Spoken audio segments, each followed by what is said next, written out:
Boa tarde, gente. Boa tarde, professora. Eu vou explicar a maquete do sistema respiratório que eu fiz. Primeiro eu vou começar falando o que é cada coisa. Aqui seria a traqueia, que ela se liga à faringe e à laringe, que chegam no final das fossas nasais, que é por onde o ar entra. Então o ar vai entrar, aí a traqueia se divide em dois, que são os dois brônquios, e esses brônquios vão se ramificando cada vez mais em caninhos menores, mais finos, que são os bronquíolos dentro do pulmão. As bexigas são o pulmão. Aí aqui embaixo, essa azul, é o diafragma, e a garrafa em si é a caixa torácica. Então o que acontece? Ó, vendo? Eu puxo o diafragma e as bexigas enchem e ninguém tá soprando aqui em cima. E quando eu solto, o ar sai. O que explica isso é a lei de Boyle e a segunda lei da termodinâmica, que a lei de Boyle diz que quando o recipiente aumenta o seu volume, a pressão é menor. E a segunda lei da termodinâmica, ela fala sobre a fluidez da energia e das coisas. Isso funciona com a pressão também. Se você diminuiu a pressão, então tá com uma pressão menor aqui, a pressão de fora vai entrar, é como se fosse aspirada, é o que se chama de pressão negativa que cria. E isso daqui na inspiração, que é quando o diafragma contrai, na realidade ele tá tipo distendendo, né? E fazendo o volume aumentar. E na expiração ele relaxa, diminui o volume, a pressão aumenta e o ar é meio que expulso. Dentro dos pulmões acontecem outros processos que são da troca de gases, né? Para captar o oxigênio, espalhar pelo corpo e retirar o gás carbônico. Aí é isso. O processo de inspiração e respiração está no nosso cotidiano, seja nas práticas de atividades físicas, estudos ou refeições, sendo ela de extrema importância para o funcionamento do corpo humano. Na inspiração, é absorvido moléculas de oxigênio e na expiração, é expulso moléculas de dióxido de carbono, sendo denominado o sistema respiratório. Que quando dançamos ou quando jogamos bola, é necessário uma maior quantidade de ar em nossos pulmões. A principal função do sistema respiratório é fornecer oxigênio para todo o corpo e, ao mesmo tempo, se livrar do dióxido de carbono, denominado troca gasosa. Quando inspiramos, o ar atravessa um sistema de fossas nasais, denominados laringe e faringe, descendo pela traqueia, atingindo então a região dos brônquios, passando pelos bronquíolos, chamada também árvore bronquial, chegando até aos alvéolos, que são minúsculas estruturas agrupadas onde o ar entra nos pulmões para dentro das células, ocorrendo a famosa troca gasosa, onde o oxigênio entra nos vasos sanguíneos e o dióxido de carbono é rejeitado, sendo expulso na atmosfera pela expiração, passando pelo mesmo processo que o transporte de oxigênio, mas para sair.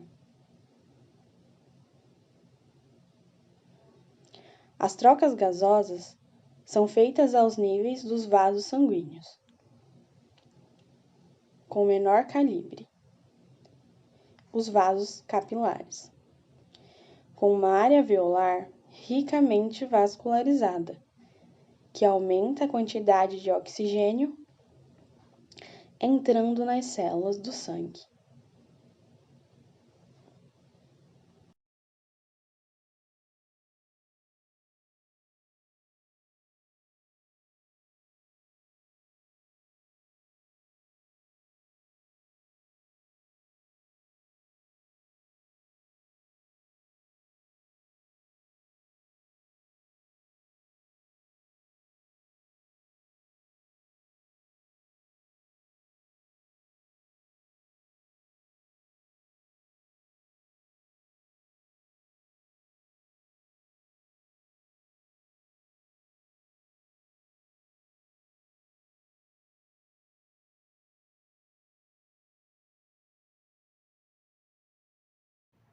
Agora eu vou falar um pouco mais sobre a interação do sistema circulatório e do respiratório, que eles estão intimamente ligados, porque é o sangue que transporta o oxigênio para todas as partes do corpo onde que ele é necessário.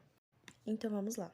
Do que o sistema circulatório é constituído? Primeiro, o sistema circulatório ele é constituído por um órgão impulsionador, o coração, e pelos vasos sanguíneos que transportam o sangue. Os vasos sanguíneos eles estão distribuídos de uma forma que eles levam o sangue do coração para os tecidos e eles retornam de novo ao coração.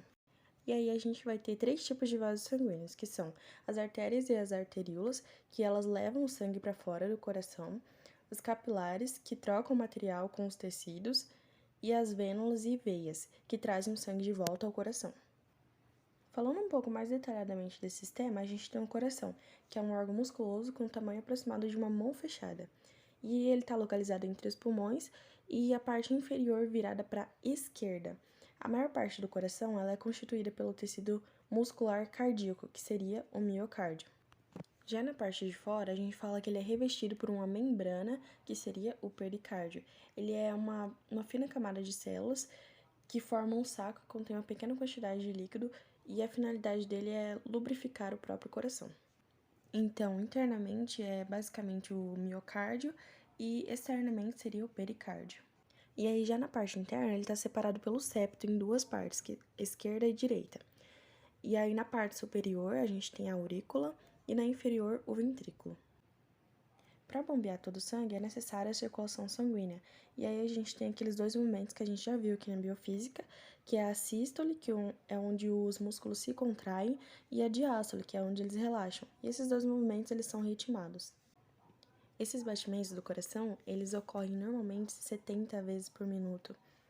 Essa eu acho que é uma das coisas que eu acho mais interessante.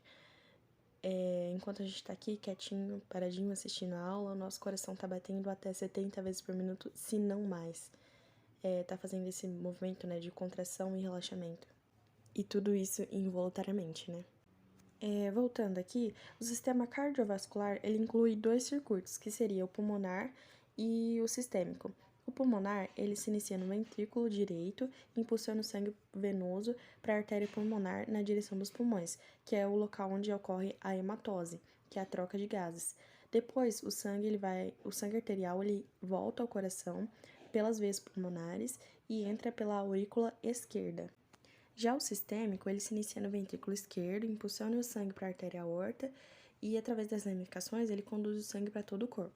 Depois, o sangue vindo da veia cava superior recolhe o sangue da cabeça, braços e peito, e a veia cava inferior recolhe o sangue de todo o restante do corpo, entra no coração através da aurícula direita. Então, um processo aí inverso.